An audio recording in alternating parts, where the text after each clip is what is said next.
Welcome back to the Lanterne Rouge Cycling Podcast with Benji Naesen. This is the recap of Tirreno Adriatico, Stage 7. It's been a long couple of weeks. Paris straight to the back end of Tirreno Adriatico. This was the individual time trial, the 10-kilometre pancake flat one that Filippo Ganna destroyed the course record for last year in, got to say, better time trialling conditions. About 10.2 kilometres long. The GC situation going into the stage was Pogačar a minute 15 ahead of Van Aert, so he was taking GC unless he crashed or something. Van Aert a minute 15 ahead of Landa, so 1 and 2 locked in. Landa 30 ahead of Bernal. Bernal 24 ahead of Fabro in 5th. Wellens 6th on 4:30 and Almeida 7th on 4:42. So Almeida looking at Bernal, Landa, Fabro, Wellens. Not Landa and Bernal, that's too much. But looking at Fabro and Wellens thinking, could I move up on you? Then Bardet, Nibali and Yates were too far back in 10th. Big shout out to our show partner, Lecol. You can check them out at www.lecol.cc. Apparently that drops Lecol kit. It's been released in women's only, but due to popular demand, there's a men's version coming very soon of that drops Lecol kit. We've had a fair few people asking about that. But who are the contenders for today's time trial, Benji? Well, yesterday we basically said at the end of the podcast, Wout van Aert's never winning this time trial because Filippo Ganna is going to win it. So Ganna was head favorite. Yes, Ganna was head favorite. We last year said that Wout van Aert was the second best time trial in the world. If not, we even doubted if he was close to Ganna, knowing all the parkour types altogether. And we went for Ganna yesterday, and I regret it a bit, but we'll go into that in a second. I think that Ganna was all-out favorite. The others that could compete with second place in our mind yesterday was Wout van Aert, Pogačar, Stefan Küng. Who else could TT here? I think those are the biggest names. Asgreen, perhaps. Almeida. Those are really the names Pogačar. I can push forward. Yeah, Pogačar, I said. Almeida, I didn't see him winning because we know that Almeida has been on a bit of a difference compared to Pogačar in UAE and compared to Ganna as well. So I was like, he's probably not going to win, perhaps a top 5, something like that. But those are really the names that I was looking for this time trial. And, well, a lot happened, didn't it? And a theory that I'll try and do it chronologically, in the depths Benji. of LRCP about Ineos. Wait. A theory that was brought up in the history books of LRCP, the missing base layer on Ineos right now. It might actually have happened. Let's take a look.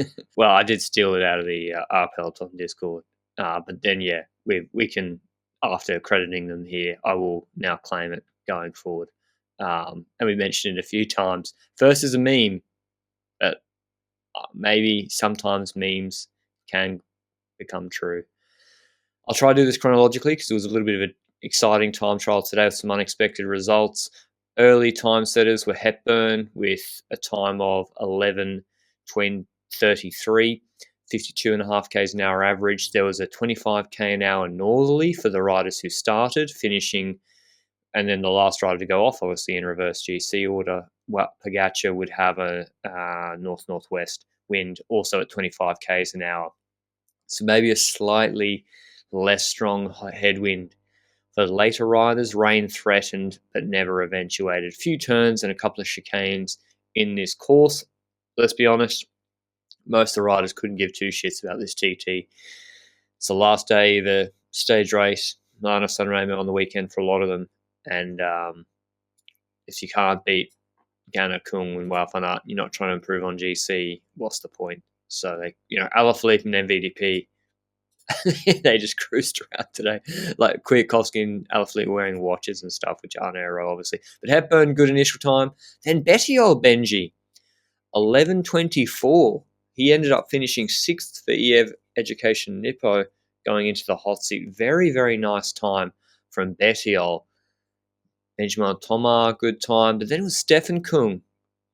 I think he's probably Swiss champ, but he's European champion in an individual time trial from last year. He set a blistering time because Bediol's time was a lot better than anyone else up to that point. He destroyed Hepburn and Ludvigsen's time, and Ludvigsen set a good time last year, I think.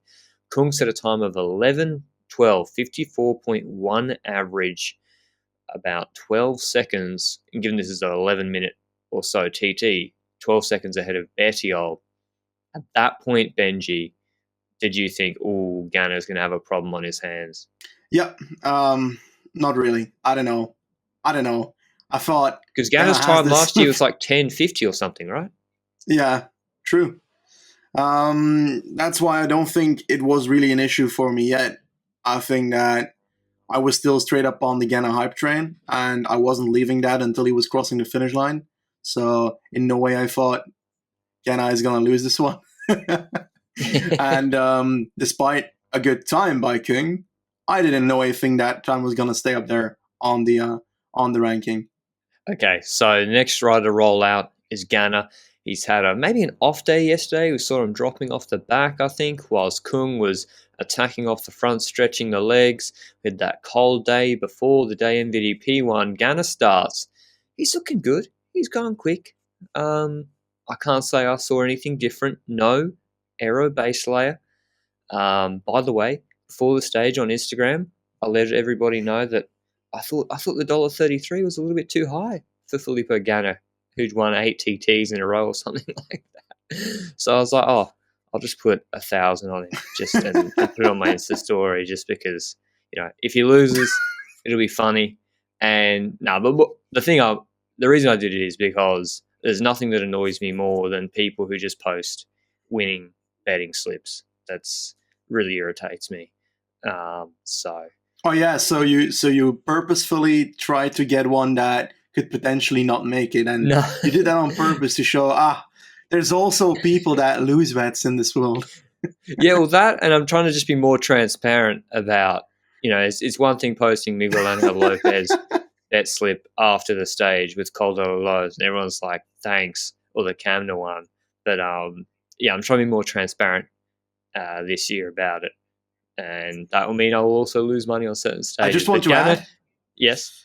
I just want to add, before we go further, any picks that he puts on his Instagram, they're not financial advice at all. Mostly to me. Just keep that in mind. Yeah. Anyway. And tax deduction. So Ganna's looking pretty good, looking fine, all fine. No difference in the wind conditions or anything reported. The intermediate time check, he's 4 seconds behind. And I was like, 4 seconds? 2 seconds I wouldn't be so concerned about. He normally does a big negative split. They're going into a headwind on the way back. So they'd obviously want to be putting out a lot more watts and negatively splitting more drastically anyway. As much as you can trust it, we saw on the Velon watts thing, don't trust the red zone stuff. That's just made up. But I think the actual watts it's showing is fairly accurate. And it was on the way out, he was showing like 460, 480. Then we're looking at 580, 600 on the way back. But 4.5 seconds is a lot of time to make up on that way back in 4 or 5 minutes on someone like Kung. And it came down to the line, Benji. Going under the Flamme Rouge, he looked visibly like he was struggling, Ganna, not maybe motoring as much as he normally was. Goes under the Flamme Rouge. He's got 1 minute and 6 seconds into a slight headwind to beat Stefan Kung.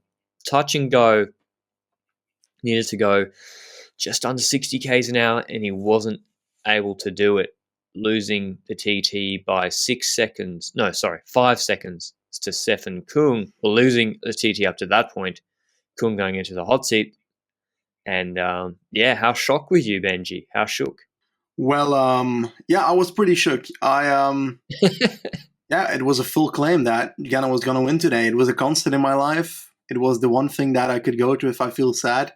That is always constant in life. And unfortunately, Ganna is not winning time trials anymore. Is he washed or? Yeah. After one time trial? It's the base layer.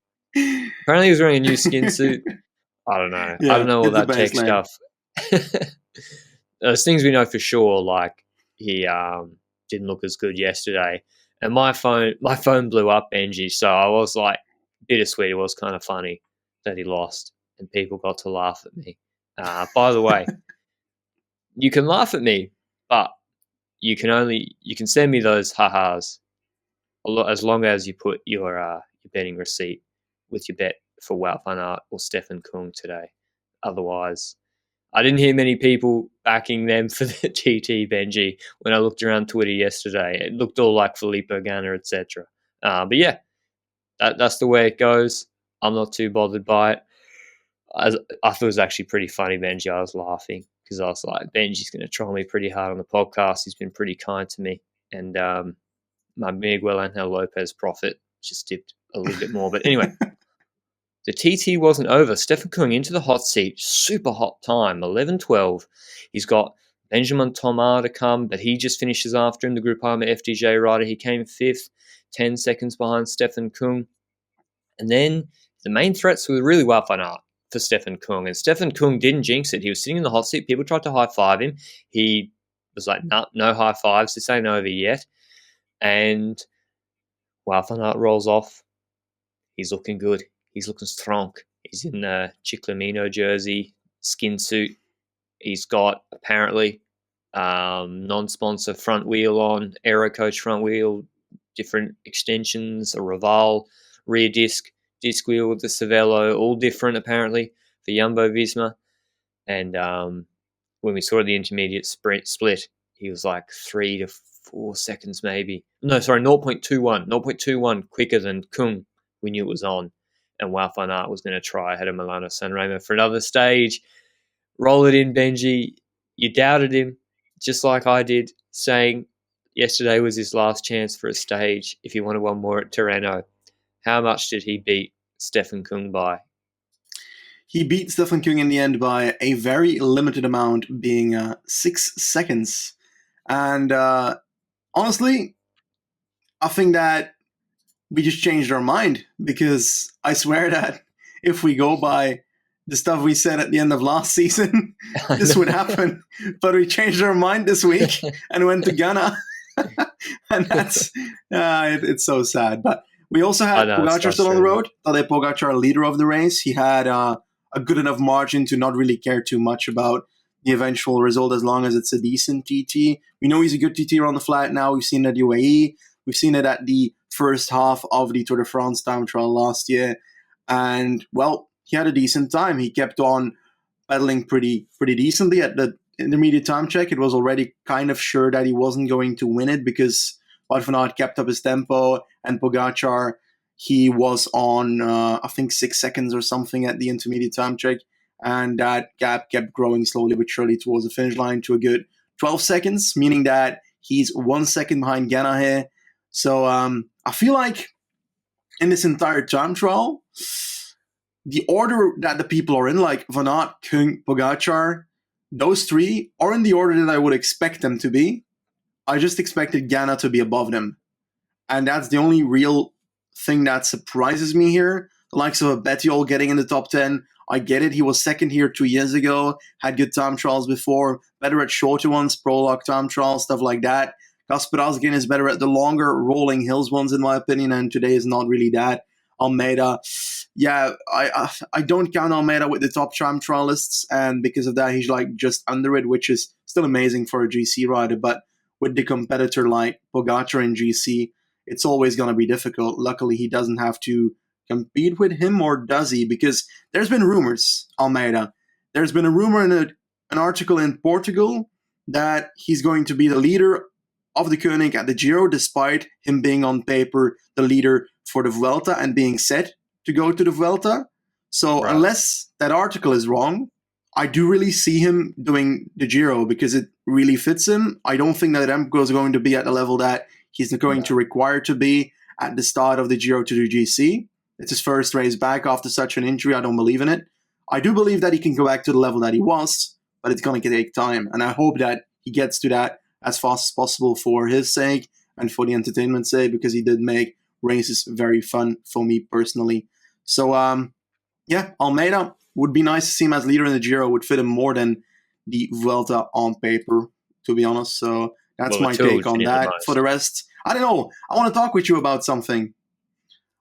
Riders like Hepburn and such. Those riders that have time trials on a relatively irregular basis and get a late top 10, like an 8th, 9th, 10th, 11th, 12th, 13th on these time trials, and then don't perform on the road aspect. What do you see in that?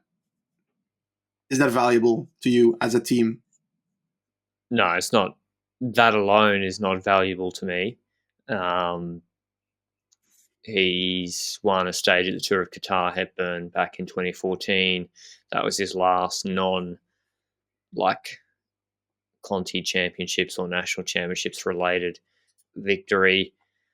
Maybe that's not why he's in the team, I guess. But yeah, that was when he was 22, 23, and he's basically gone winless throughout his prime. Now, I know he does different things for the team. He came, I don't know, Benji. He's a decent helper, I guess. It's tough because you don't focus on it during the stage. You don't see, you'd have to ask the riders Yeah, how good is he at exactly. bringing up bottles. Yep. Maybe he's able to ride in such a way that he really helps Yates and calms him and gets him in good positions. Like we know Rowe does that, Yep. but Hepburn, those sort of riders. I mean, my Yep. inclination to you is to say no, it's not worth it. But yeah, what's your view on it? Yeah, I've got a similar opinion. It's difficult to know for these riders what they offer for the team next to these average time trial results. I often wonder it because there's quite a bunch of riders like that in the peloton that focus mainly on the time trial aspect and then don't offer too much to the team next to that. I think it's hard. It's hard to say who are the ones that do help the team next to that and who are the ones that don't. And yeah, I think that they're probably having a reason to be on the team, but I just want to know why. Yeah, I mean, with the TT ability, you're probably thinking, wow, I really should see him more on the front in dragging back brakes and things like that. Because he should have that engine. Maybe he's just got a really good position and his watts are okay. And Van Aert got that new position. Wow. He's never done this length of a time trial since he joined Jumbo-Visma. This is the shortest one he's done. Obviously, not as good as Ganna's time last year. I do think Van Aert is really good at this sort of TT, obviously beating a good time from Kung in more difficult conditions. But Ganna Benji, a second ahead of Pogačar, it had to have been an off day for him. What do you think happened?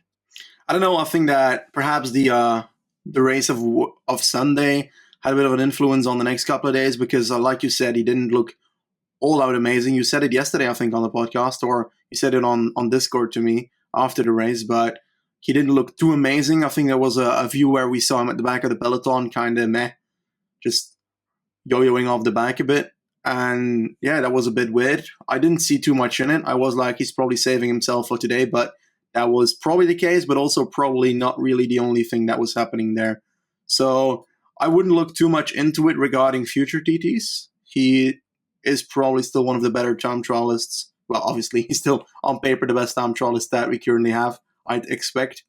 I think that you put Van Aert very close to that. I would agree, but it's difficult because it's been a while since we've seen Van Aert do a long time trial, right? It's like middle of last season, so I hope that Imola. we can Well, see does that Imola pretty soon count? again. I 34 don't know what the Ks, next 40, races are 40 we won. minutes?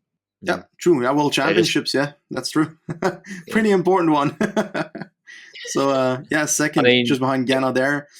I wouldn't look too much into today for Ganna, to be honest. An off day is possible, and it looks like he had it today.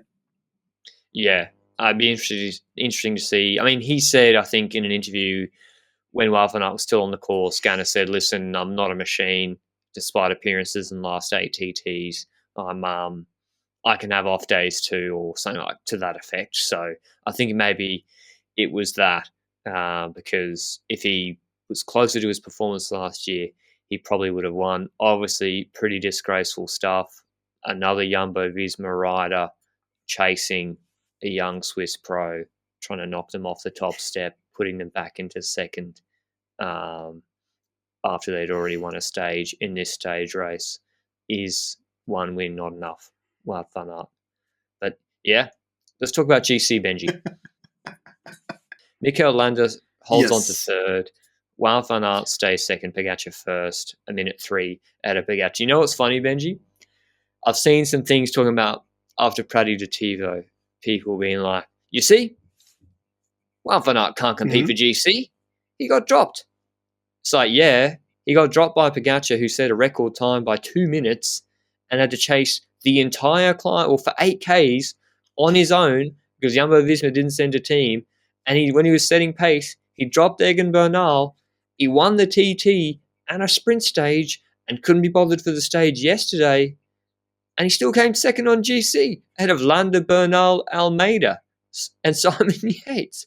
So tell me how that isn't overwhelmingly positive for Wout van Aert's GC. Yeah, I agree. And the thing is, he looks to be in couple weight as well. I think he's 78-ish kilos right now, is what I latest heard.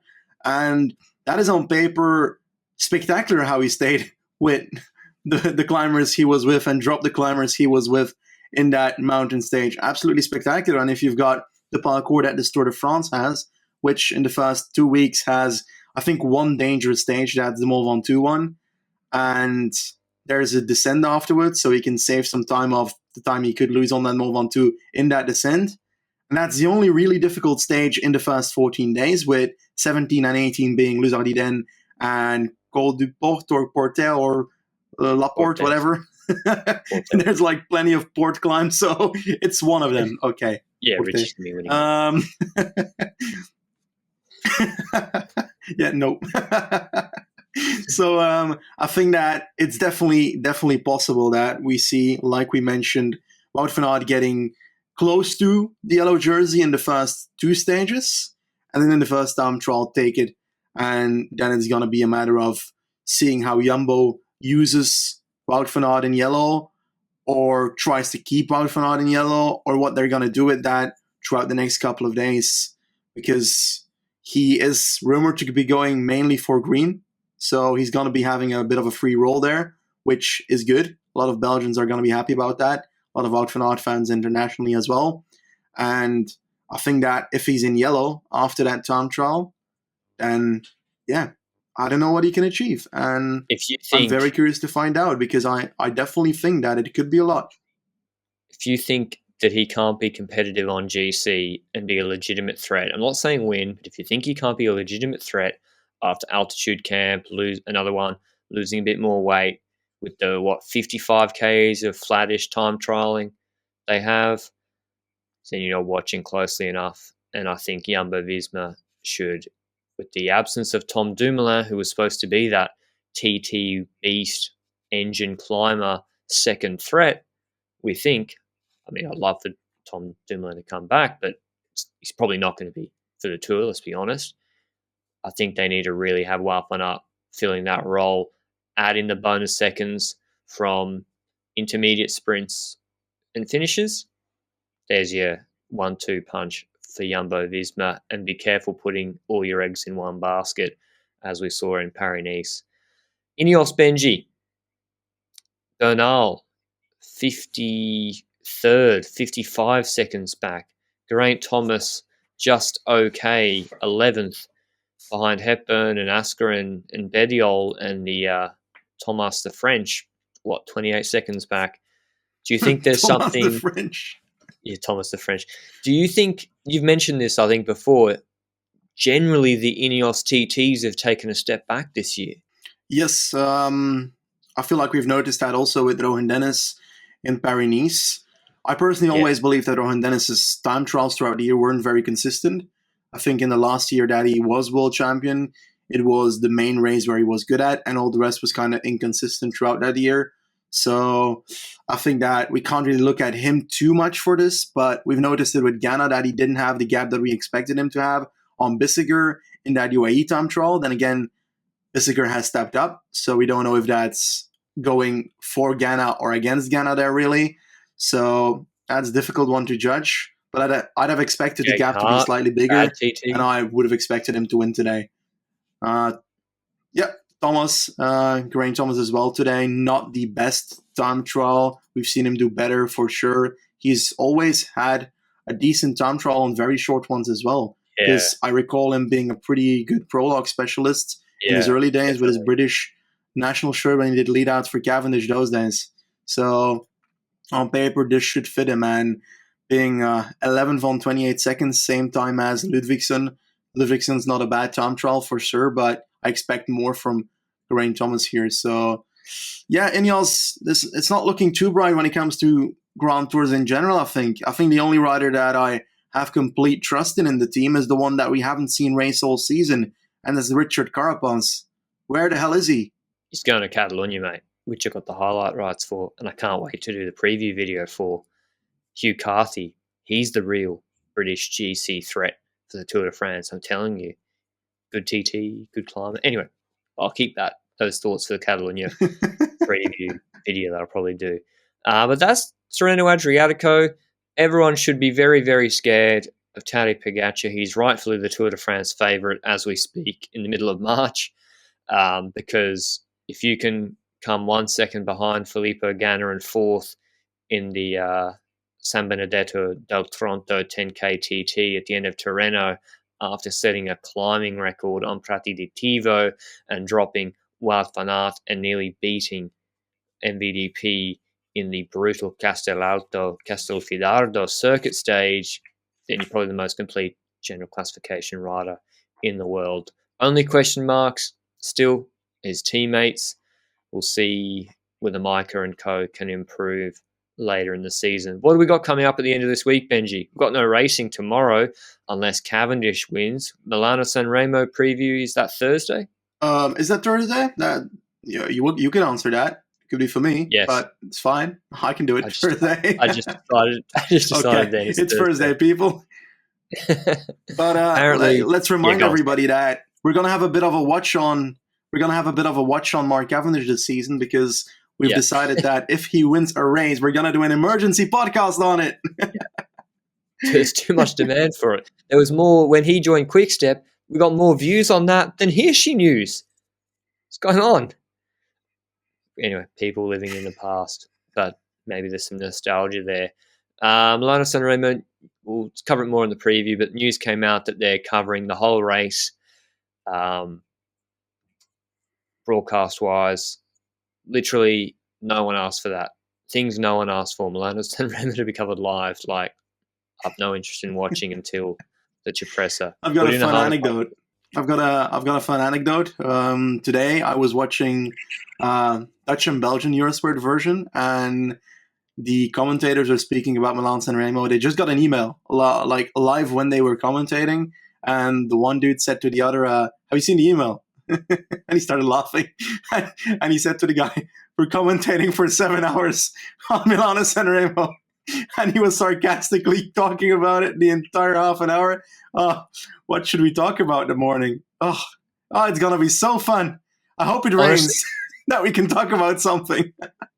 I would do a tour preview show. If it was me and you, we would just literally start arguing about Jumbo-Visma strategy against Pogačar in the Tour, and we just do that for an hour and a half, and probably people would appreciate it more. That's what I would do if I was them. Other news, I'm just doing a news wrap-up at this point. Other news is the Richard Freeman Medical Tribunal finally concluded with the result that I think I said in a video last year when the tribunal was convened, the inevitable result that he knowingly, I'm not reading the exact thing, which is always dangerous, knowingly or believing that the tested osterone that was ordered to British cycling headquarters was going to be administered to an athlete, unnamed athlete. People have asked us to comment on it. We've got nothing to say. Like, I already said my piece on this. Like, Freeman was done last year. If you actually read into it, like, it was clear there's some pretty shady shit going on.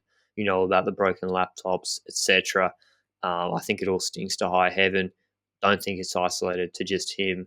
And, I said it sarcastically in the Sun Yang doping tribunal video that don't be naive to think that doping is just confined to Eastern Bloc country athletes or Chinese athletes, British or English-speaking, rather, not just British athletes, but many English-speaking athletes. You think fallible too?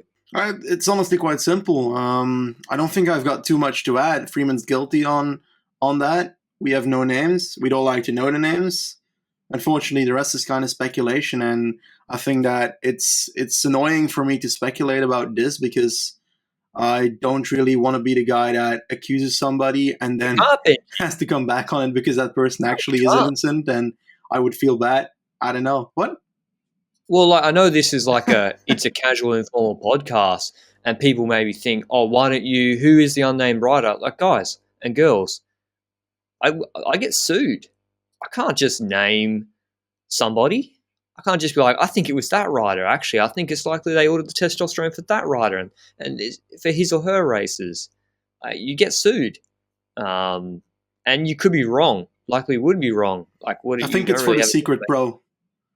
Yeah, for the secret pro, if he or she exists in reality. Anyway, that's our view on it. We'll see you with the Martin and Remo preview on Thursday. Thanks for listening as always. Thanks to Lukoff for supporting the podcast. We'll see you later. Ciao.